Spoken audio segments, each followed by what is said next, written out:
Hi friends, இந்த video நம்ம என்ன பார்க்க போகிறோம்னா USA vs south Africa super 8 matches.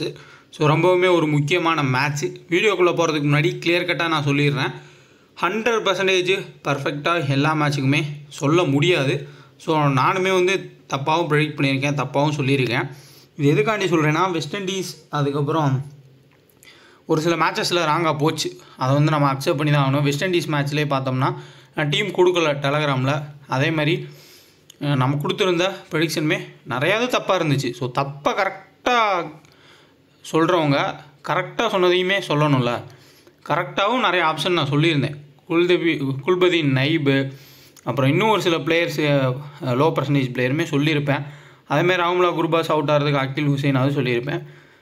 Ibrahim Jordan ஓரளவுக்கு நல்ல பேட்டிங் டாக்காக இருந்தால் தரையை ஒட்டியே வெறும் பவுண்ட்ரிஸாக மேக் பண்ணி ரன்ஸ் அடிப்பார்னு சொல்லியிருப்பேன். ஓரளவுக்கு கரெக்டும் இருக்குது, தப்பு இருக்குது. ஸோ அந்த ஜான்சன் சார்லஸ் பயங்கரமாக ஹிட் பண்ணிட்டார். ஒரு 40 ரன்னுக்கு மேலே அவர் கண்ணை மூடிட்டு ஆடுவார். இயர்லி அவுட் ஆகிறதுக்கான வாய்ப்புகள் ரொம்ப ரொம்ப அதிகமாக இருக்கும் அப்படின்னு நான் சொல்லியிருந்தேன். பட் அவர் ஹிட் பண்ணிட்டார். அதை வச்சே நிறைய பேர் பாயிண்ட் அவுட் பண்ணிங்க. ஸோ அடுத்த மேட்ச்சு ஜான்சன் சார்லஸை அந்த பாயிண்ட் அவுட் பண்ண எல்லாருமே ஸ்மால் லீக்லேருந்து கிராண்ட் லீக் வரைக்கும் கேப்டனாக ட்ரை பண்ணுங்கள். ஏன்னா பெஸ்ட்டு பிளேயர். இப்போ நான் அவரை பெஸ்ட்டு பிளேயர்னு சொல்கிறேன். அதனால் கேப்டன் வைஸ் கேப்டனாக வெஸ்ட் இண்டீஸ் மேட்ச்சில் ட்ரை பண்ணுங்கள். எப்படி ஆடுறாருன்றதை பார்த்துக்கலாம். ஸோ முடிஞ்ச அளவுக்கு என்னால் முடிஞ்ச அளவுக்கு நான் ப்ரெடிக்ட் பண்ணி சொல்கிறேன். விருப்பம் இருந்தால் பாருங்கள், இல்லாட்டி பிரச்சனை இல்லை. ஸோ உங்களுக்கு எங்கே விருப்பம் இருக்கோ அங்கே பார்த்துக்கிறது தான் பெட்டராக இருக்கும். இப்போ ஃபுல் டீட்டெயில்ஸ் பார்ப்போம். ICC men's T20 world cup 41வது மேட்ச்சு. இது super 8 matches. United State America, South Africa ரெண்டு டீமுமே ஈக்குவலான ஒரு டீமாக தான் நம்ம பார்க்கணும். காரணம்னா சின்ன டீம்ஸ் பெரிய டீம் அப்படிலாம் இல்லை. எந்த டீமான பீட் பண்ணுவாங்க. செமிஃபைனல்ஸ் ஒரு நல்ல நாக் அவுட் ஸ்டேஜஸ்னு வரப்போ சவுத் ஆஃப்ரிக்கா ஃப்ளாப் ஆகிறதையுமே நம்ம மோஸ்ட் ஆஃப் த டைம்ஸ் பார்த்துருக்கோம். இன்னொரு முக்கியமான பாயிண்ட்டு, அவங்க ஜெயிச்ச அந்த 4 மேட்சுமே க்ளோஸ் மேட்சஸ் தான். நேபாள் கூட ஒரு ரனில் தான் ஜஸ்ட் மிஸ்ஸில் ஜெயித்தாங்க. நெதர்லாந்து அவங்கள போட்டு ப்ரெஷர் பண்ணாங்க. அதேமாதிரி பங்களாதேஷ் கூட கேசவ் மகாராஜ் ஒரே ஓவரில் 3 விக்கெட் எடுத்தார். அதனால் சவுத் ஆஃப்ரிக்கா பெரிய அளவில் எக்ஸ்ட்ரானரி வின்லாம் பண்ணல. ஸோ க்ளோஸாக இந்த மேட்ச் போகிறதுக்கான சான்ஸ் ரொம்ப அதிகமாக இருக்கும். இது ரொம்ப ரொம்ப முக்கியமான ஒரு பாயிண்ட்டு. ஸோ கிராண்ட் லீக்ஸில் ஈக்குவல் டீம் எடுக்கிறதே பெட்டராக இருக்கும்.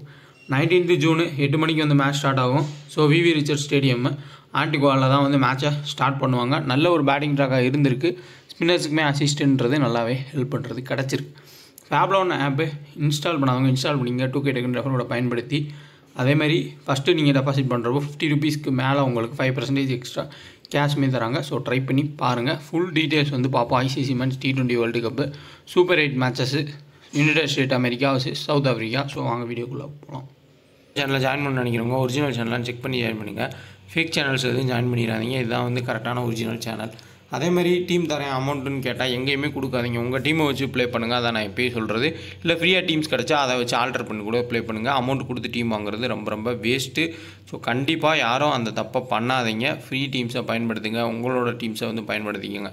ஸோ வின்னிங்ஸ் எல்லாமே நம்ம அப்டேட் பண்ணி தான் இருக்கோம். ஸோ இதுக்கேற்ற மாதிரி நீங்கள் எப்படி ப்ளே பண்ணணுன்றது உங்களுக்கு தெரியும். இன்ஸ்டால் பண்ணாத ஆப்ஸை ஃபுல்லாக இன்ஸ்டால் பண்ணிக்கோங்க.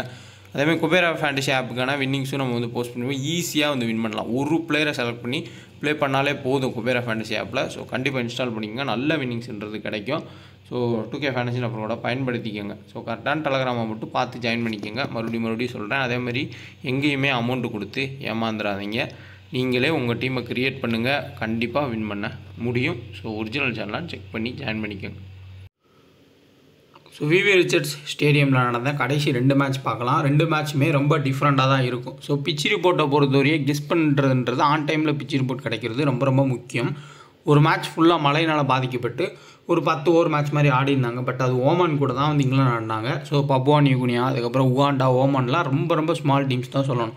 பட் ஸ்காட்லாண்டு, நெதர்லாந்து இந்த மாதிரி பிளேஸ் ஓரளவுக்கு டீசெண்டாக இந்த மாதிரி டீம்ஸ் ஆடிருந்தாங்க. ஸோ அந்த மேட்ச்சில் இங்கே ஆடல் ரஷீத் 4 விக்கெட் எடுத்துட்டான்றக்காண்டி ஃபுல்லாக ஸ்பின்னு நம்ம பார்த்துடக்கூடாது. ஏன்னா ஆடல் ரஷீத், ரஷீத் கான் இந்த மாதிரி குவாலிட்டி லெக் ஸ்பின்னர்ஸை சின்ன டீம்ஸ் ஸ்மால் டீம்ஸ் கண்டிப்பாக பிக் பண்ணுறது கஷ்டம். அதனால் ஒரு விக்கெட்டுன்றது எடுத்தார். ஸோ அதையும் பார்த்தோம். அதே இந்த சைடு பார்த்தீங்கன்னா ஓரளவுக்கு நபிபியா நல்ல டீம் தான். ஸோ அந்த மேட்ச்லேயும் உங்களுக்கு பார்த்தோம்னா ஓவரால் ஸோ ஸ்பின்னர்ஸ் வந்து விக்கெட் எடுக்கலை. ஸோ இந்த மேட்ச் தான் 10 ஓவர். இந்த மேட்ச் வந்து ஃபுல் ஓவர் மேட்ச் தான். ஸோ அவங்க ஈஸியாகவே வந்து ஹிட் பண்ணாங்க இங்கிலாந்து. ஸோ நான் மாற்றி சொல்லிட்டேன். இந்த மேட்ச் மழையினால் பாதிக்கப்பட்டது. இது ஓவராலே இவங்க அடித்த ஸ்கோரே அவ்வளோதான். இதில் பார்த்தீங்கன்னா உங்களுக்கு மீடியம் பேஸுக்கு சப்போர்ட்டும் டக்கு டக்குன்னு அடிக்கக்கூடிய பேட்டர்ஸ்க்கு வந்து ஹெல்ப் பண்ணுறது கிடச்சிருந்துச்சு. இனிஷியலாக கொஞ்சம் ஸ்விங்குன்றது இருக்குது. ஸோ ஸ்விங்கில் விக்கெட் எடுக்கான வாய்ப்புகள் இருக்கும். பட் ஓவரால் காமனாக சொல்கிறது ஸ்பின்னர்ஸ்க்கு இந்த கிரவுண்டில் ஹெல்ப் இருக்குது. ஸோ அதை மைண்டில் வச்சு தான் சூப்பர் 8 அதுக்கப்புறம் செமிஃபைனல், ஃபைனல்ஸ் வெஸ்ட் இண்டீஸில் நடக்கிறப்போ ஸ்பின்னர்ஸ் அதிகமாக தேவைப்படுவாங்கன்னு சொல்லி ரோஹித் சர்மா 4-5 ஸ்பின்னர்ஸ் கிட்ட வந்து எடுத்துகிட்டு வந்திருக்காரு. அதுவும் ஒரு முக்கியமான பாயிண்ட்டு. ஸோ ஸ்பின்னர்ஸுக்கும் ஹெல்ப் பண்ணுறது இங்கே கிடைக்கும். யூஎஸ்ஏ சைடில் குவாலிட்டி ஸ்பின் அட்டாக் இருக்கா அப்படின்னா கிடையாது. அவங்க மீடியம் பேஸ் அட்டாக் வச்சு தான் போய் ஆகணும். இதே உங்களுக்கு சவுத் ஆஃப்ரிக்கா சைட்னா சாம்சி, மகாராஜ் 2 பேர்த்தையும் ஆட வச்சாலும் ஆச்சரியப்படுறதுக்கு இல்லை. ஏதாவது ஒரு பிளேயரை பெஞ்சில் வச்சுட்டு கூட. ஏன்னா கிட்டத்தட்ட அவங்களுக்கு 4 சீமர்ஸ் இருப்பாங்க. 2 ஸ்பின்னர்ஸ் தேவைப்பட்டால் ஸ்பின்னர்ஸை கூட எடுத்துகிட்டு வரலாம். ஸோ ஆன் டைமில் அது வந்து நீங்கள் பிளேயிங் லோனை பார்த்துக்கோங்க. Total matches 33. ஃபஸ்ட்டு மேட்ச் வந்து 15, ஃபஸ்ட் பேட்டிங் 15, செகண்ட் பேட்டிங்கில் 16 வந்து வின் பண்ணியிருக்காங்க. ஸோ நான் பின்னாடி பேக்ரவுண்டில் செட் பண்ணியிருக்கதா இந்த கிரவுண்டு. ஸோ இந்த கிரவுண்டை பொறுத்தவரையாக கொஞ்சம் ஸ்பின்னர்ஸுக்கு ஹெல்ப் கிடைக்கக்கூடிய விக்கெட் மாதிரி தான். ஓவரால் அவங்க செட் பண்ணியிருக்க 3-4 விக்கெட்ஸுமே வந்து கொஞ்சம் ஸ்பின்னுக்கு ஹெல்ப் கிடைக்கிற மாதிரி தான் வந்து செட் பண்ணியிருக்காங்க. ஸோ இன்னொரு முக்கியமான point, South Africa full and full close மேட்சஸில் தான் ஜெயிச்சிருக்காங்க. அதுவும் லாஸ்ட் மேட்ச் நேபாள் கூட ஒரு ஆஃப் ஸ்பின்னர், ஒரு லெக் ஸ்பின்னர் சும்மா தூக்கி போட்டு விக்கெட்டுன்றதை எடுத்தாங்க. சப்போஸ் ஓரளவுக்கு ஸ்பின்னுக்கு நல்ல ஹெல்ப் கிடச்சி திரும்பிடுச்சு அப்படின்னா லோயஸ்ட்டு பர்சன்டேஜ் பிக்காக யார் இருப்பானா ஹர்மீத் சிங். ஸோ இவர் ரொம்ப லோயஸ்ட்டு பர்சன்டேஜ் பிக்கு. அதுக்கப்புறமா ஜேர்ன்ஸு. ஸோ அவருமே வந்து ஈஸியாக ஸ்பின் பண்ணக்கூடிய ஒரு பிளேயர். இங்கே ஸ்டீவன் டெய்லர். இந்த 3 பேர் தேவைப்பட்டால் இந்த சாட்லிமேனுக்கு பதிலாக கெஞ்சகேன்னு ஒரு பிளேயர் இருப்பார். பாகிஸ்தானுக்கு எதிராக கூட ஒரு 2 விக்கெட் எடுத்துருப்பார். அவரை எடுத்துகிட்டு வரலாம். ஸோ இந்த ஸ்பின்னர்ஸ் எல்லாருமே முக்கியத்துவமாக இருக்கலாம். ஸோ நேபாள் மேட்ச் மாதிரி போச்சுன்னா சொல்கிறேன், ஒரு ஸ்பின் விக்கெட்டாக மாறுச்சு அப்படின்னா இவங்க எல்லாருமே இம்பார்ட்டன்ட் பிக்கு. இதில் டபுள் ஆப்ஷன் பார்த்தோம்னா கெஞ்சகே டபுள் ஆப்ஷன், ஹர்மீத் சிங் அவருமே டபுள் ஆப்ஷன், ஸ்டீவன் டெய்லரு, ஜேர்ன்ஸ் இவங்க எல்லாருமே டபுள் ஆப்ஷன் பிளேயர்ஸாக மாறுவாங்க. பட் ஓவரால் வந்து அவ்வளோ தூரத்துக்கு ஸ்பின்னுக்கு ஹெல்ப் கிடைக்குமான்றது தெரில. பட் சின்ன ஒரு லாஜிக் இருக்குது. நேபாளுக்கு எதிராக சவுத் ஆஃப்ரிக்கா ஆடின விதம் வந்து ஸ்பின்னுக்கு எதிராக ரொம்ப மோசமாக இருந்துச்சு. பட் அதுக்கு முன்னாடி இனிஷியலாக நல்லா ஸ்விங் பண்ணக்கூடிய பவுலர்ஸ்க்கு தொடர்ச்சி அவுட் ஆனதையும் நம்ம வந்து பார்த்துருந்தோம். ரைஸாக் ஹென்ட்ரிக்ஸாக இருக்கட்டும், டிகாக்காக இருக்கட்டும், அது வேறு விக்கெட்டு தான். பட் அந்த விக்கெட்டுக்கு இந்த விக்கெட் நிறையா டிஃப்ரெண்ட் இருக்குது. பட் இருந்தாலும் ரைஸாக் ஹென்ட்ரிக்ஸ் வந்து தொடர்ச்சி அவுட் ஆனதை நம்ம வந்து பார்த்துருக்கோம். ஸோ நட்வேக்கருக்கு அவுட் ஆகிறதுக்கான வாய்ப்புகள்ன்றது இருக்கலாம். ஸ்டார்டிங் ஸ்பெல்லில் ஸோ இவர் தான் வந்து ஸ்டார்ட் பண்ணுறாரு. மோஸ்ட்லி இவர் தான் எல்லா விக்கெட்ஸ் எடுக்கிறாரு. டீசெண்டான ஒரு ஸ்பெல் வந்து சாட்லிமேன் வந்து ஒவ்வொரு டைம் வந்து வீசிட்டு போகிறாரு. அவரோட பவுலிங்கில் விக்கெட்ஸ் கிடைக்க மாட்டேது. பட் ஆனால் டீசெண்டான ஒரு ஸ்பெல் போகிறாரு. இங்கே அலிகான் டெத்தில் போட்டு மினிமம் 1 or 2 விக்கெட்ஸ் வந்து எடுத்துருவார். இன்னொரு முக்கியமான பாயிண்ட்டு, இந்த கிரவுண்டில் இவர் ஆடி இருக்காரு. ஏன்னா வெஸ்ட் இண்டீஸில் நடக்கக்கூடிய சிபிஎல்ல ஆடுற பிளேயர் தான் வந்து அலிகான். ஸோ நிறைய எக்ஸ்பீரியன்ஸ் வந்து வெஸ்ட் இண்டீஸ் கிரவுண்ட்ஸில் வந்து இவருக்கு இருக்கும். எப்படி எந்த லென்த்தில் பவுல் பண்ணணுன்ற ஐடியா கிளியர் கட்டாக இருக்கும். ஃபஸ்ட் ஆர் செகண்ட் அலிகான் ஒரு இம்பார்ட்டன்ட் பிக்கு இந்த மேட்ச்சில், அதில் எந்த டவுட்டுமே கிடையாது.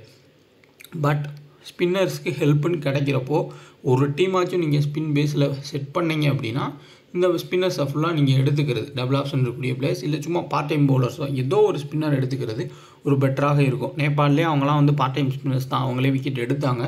ஓரளவுக்கு ஸ்பின் ஹெல்ப்பு செட் ஆகுன்ற மாதிரி நீங்கள் ஒரு டீமை செட் பண்ணுறீங்க அப்படின்னா இந்த மாதிரி ஸ்பின்னர்ஸ் எடுத்துக்கிறது பெட்டரு. பட் அலிகான் அவருக்கு வந்து நல்லாவே வந்து இந்த விக்கெட் செட் ஆகும். நிறைய எக்ஸ்பீரியன்ஸும் இருக்கும். மினிமம் 1 or 2 விக்கெட்ஸ் எடுக்க வாய்ப்புகள்ன்றது இருக்கும். நட்வேக்கர் தொடர்ச்சியாக விக்கெட் எடுக்கிறாரு. செகண்ட் பவுல் பண்ணாலும் இனிஷியல் ஸ்விங்கை பயன்படுத்தி விக்கெட் எடுக்கிறாரு. ஃபஸ்ட் பவுல் பண்ணாலும் டெத்தில் போகிறதுக்கான சான்ஸ் இருக்கும். ஸோ ஒரு டீசென்ட் 2 பேர் வந்து ரொம்ப டீசென்ட் பிக்ஸு. டபுள் ஆப்ஷன்ஸ் வேணும் அப்படின்னா கோரி ஆண்டர்சன் அதுக்கப்புறம் சாட்லிமேன். ஆனால் இவங்க 2 பேரும் மினிமம் 20 to 30 பாயிண்ட் எடுக்கிற மாதிரி தான் இருக்குது. இவங்க 2 பேர் தான் மோஸ்ட்லி 50+ பாயிண்ட்ஸ் இன் ஃபேண்டசி எடுக்கிறதுக்கான சான்சஸ் வந்து இருந்திருக்கு. ஒரு பெஸ்ட்டு பேட்டிங் ட்ராக்காக இருக்குது. ஸ்பின்னாக இருந்தாலும் சரி, பேஸாக இருந்தாலும் சரி, மொனாக் பட்டேல் கேம் எடுத்துகிட்டு போகிறதுக்கான வாய்ப்புகள் ரொம்ப அதிகம். அதை பண்ணி காட்டியிருக்காரு. லாஸ்ட்டாக ஒரு மேட்ச் ஆடலை, ஒரு மேட்ச் வந்து மழையினால் பாதிக்கப்பட்டுச்சு. அதுக்கு முன்னாடி டீசெண்டாக ஆன ஒரு பிளேயர் தான். ஸோ ரொட்டேட் பண்ணி ஆடுவார். கொஞ்சம் ஸ்லோவாக விக்கெட் கீப்பிங் பண்ணக்கூடிய ஒரு பிளேயர்ன்றதுனால ஒரு பெட்டர் ஆப்ஷன். ஜேர்ன்ஸுக்கு இதுவே வந்து ஒரு ஹோம் கிரவுண்ட் மாதிரி தான். அவர் வெஸ்ட் இண்டீஸை சேர்ந்தவர். நிறையா மேட்சஸ் வந்து இங்கே ஆடி இருப்பார். டொமஸ்டிக்கு லோக்கல்ஸில் அவரோட சின்ன ஏஜில் எக்ஸ்பீரியன்ஸ் இருக்கும். ஸ்டீவன் டெய்லரும் சேம் தான். பட் ஆனால் என்னென்னா ரொம்ப பாலை சாப்பிட்டுட்டு அதுக்கப்புறம் தான் அவர் அடிக்க பார்க்குறாரு. அதுக்குள்ளே பார்த்தோம்னா இங்கே மார்க்கோ யான்சன் எடுத்துகிட்டு வந்து கரெக்டாக ஸ்விங் பண்ணால் விக்கெட்டுன்றதை எடுக்கலாம். அப்படி இல்லாட்டி ஆண்ட்ரிக் நாக்கியா ஏதாவது ஒரு பேஸ் அட்டாக்கில் தேர்ட் மேனில் எட்ஜ் எடுத்து கூட விக்கெட் கிடைக்கலாம். மோஸ்ட்லி இவங்க அந்த பிராட்மேன் மாதிரி பவுலர்ஸை ஆடுறதுக்கான வாய்ப்புகள் கிடையாது. ரபாடா, யான்சன், ஆண்ட்ரிக் நாக்கியா மாதிரி பவுலர்ஸை கூட ஆடிடலாம். பட் பிராட்மேனை கெஸ் பண்ணுறது ரொம்ப கஷ்டம். ஒரு டிஃபரன்ஷியல் ஒரு பவுலராக இருக்கார். கேசவ் மகாராஜா சம்சியான்னு பார்த்துக்குங்க. அப்படி சம்சி வந்தால் யூஎஸ்ஏ பேட்டர்ஸ் பிக் பண்ண மாட்டாங்க. கண்டிப்பாக சம்சிகிட்ட விக்கெட்டை கொடுத்துருவாங்க. இனிஷியல் ஸ்விங் இல்லை, ஸ்பின்னர்ஸுக்கு தான் ஹை ஹெல்ப் அப்படின்னா டேரெக்டாக நீங்கள் கேப்டன்ஸ் கப்னா கூட சம்சியை ட்ரை பண்ணலாம். இல்லை கேசவ் மகாராஜானா கேசவ் மகாராஜா ட்ரை பண்ணுங்கள். கேப்டன்ஸ் கப்னா கிராண்ட் லீக்கில் டேவிட் மில்லரை சேசிங்கில் பெட்டரான ஒரு option captains cup choice. First பேட்டிங்கில் மோஸ்ட்லி டேவிட் மில்லர் வந்து ஃப்ளாப் ஆகி பார்த்துருக்கோம். அதே டேவிட் மில்லர் செகண்ட் பேட்டிங்கில் பயங்கரமான ஒரு பேட்டிங்கிறத ஆடி இருக்காரு. ஹென்ரிக் கிளாசன் ஃபஸ்ட் பேட் பண்ணுறப்போ கண்டிப்பாக ஒரு இம்பார்ட்டண்டான ஒரு பிக்கு. ரைசா ஹென்ட்ரிக்ஸு, டிகாக்கு. ரைசா ஹென்ட்ரிக்ஸு ஒரு ரிஸ்கி பிக்காக வேணால் ட்ரை பண்ணி பாருங்கள். டிகாக் வந்து ஓரளவுக்கு டீசனான ஆப்ஷன் தான். ஏன்னா அவர் ஒரு லெஃப்ட் ஹேண்ட் பேட்டர் தான். இனிஷியல் ஸ்டேஜில் நட்பேக்கர் தான் கொஞ்சம் பாதிப்பாக இருக்கும். மோஸ்ட்லி ரைட் ஹேண்ட் பேட்டருக்கு தான் பாதிப்பு அதிகம். லெஃப்ட் ஹேண்ட் பேட்டர்னால ஓரளவுக்கு ரொட்டேட் பண்ணி ஆடிட்டார் அப்படின்னா டிகாக் நல்ல ஸ்கோர் போகலாம். இந்த மேட்ச்சில் பெஸ்ட் கேப்டன்ஸ் கப் சாய்ஸ்ன்னு பார்த்தோம்னா கண்டிப்பாக டிகாக் வந்து ஒரு பெட்டரான ஒரு சாய்ஸ். மார்க்கோ யான்சனு, அதுக்கப்புறமா ஆண்ட்ரிக் நாக்கியா, இவங்கெல்லாம் சேஃபஸ்ட் ஆப்ஷன். ஜிஎல்ல பிராட்மேன், சாம்சியை ட்ரை பண்ணி பாருங்கள். இந்த சைடில் கேப்டன்ஸ் கேப்டன் நம்ம ட்ரை பண்ணுவோம் அப்படின்னா ஜஸ்ட் பிளேயராக எடுத்துக்கலாம். ஜான்ஸ் எடுக்கலாம் ஒரு சில டீம்ஸில். அதேமாதிரி மொனாக் பட்டேல், அலிகான் நட்பேக்கரை மோஸ்ட்லி எடுத்துக்கோங்க. டிஃபரன்ஷியல் பிக்காக இங்கே ஷார்லிவனு, அதுக்கப்புறமா ஹர்மட் சிங் வந்து டீசென்ட் ஆப்ஷன். கோரி ஆண்டர்சனு பவுலிங்கு போடுவார், பேட்டிங்குமே ஆடுவார். ஓரளவுக்கு நல்ல பேசலாம் ஆடக்கூடிய பிளேயர் தான், சேஃபஸ்ட்டு ஒரு ஆப்ஷன். பட் கேப்டன்ஸ் கேப்டன் நீங்கள் ட்ரை பண்ணுறது மேபி ஃபஸ்ட்டு போல் பண்ணால் அலிகான் ட்ரை பண்ணுங்கள். டெத்தில் போட்டு 1-2-3 விக்கெட் எடுக்கிறதுக்கான வாய்ப்புகள்ன்றது இருக்கலாம். சப்போஸ் ஸ்பின் ட்ராக்காக இருந்தால் இந்த லோ பர்சன்டேஜ் பிளேயர்ஸை அந்த டைமில் பார்த்து ஆட் பண்ணிக்கோங்க. ஸோ ஒரு இம்பார்ட்டண்டான ரொம்ப முக்கியமான ஒரு பாயிண்ட்டு, இதே யூஎஸ்ஏ டீமு அஸ்தீப் சிங்க்கு எதிராக தொடர்ச்சியாக எல்லா விக்கெட்ஸையும் விட்டாங்க. அந்த கிரவுண்டு வேறு தான். பட் இருந்தாலும் மார்க்கோ யான்சனும் கிட்டத்தட்ட லைன் அண்ட் லென்த்தை பிடிச்சி கரெக்டாக போடக்கூடிய ஒரு பிளேயர். கிராண்ட் லீக்லேயும் சரி, இல்லை இனிஷியல் விக்கெட்ஸ் போகுன்ற மாதிரி நீங்கள் டீமை செட் பண்ணால் மார்க்கோ யான்சன் பெட்டரான ஆப்ஷன். அவர் தான் பவர் பிளேயரில் பவுல் பண்ணுவார். ஒரே லெஃப்ட் ஆர்ம் சீமர் அவர் தான். நெக்ஸ்ட்டு சாம்சி. மற்ற டீம்ஸ் கூட சின்ன டீம்ஸ் கூட விக்கெட் எடுத்திருக்காரு.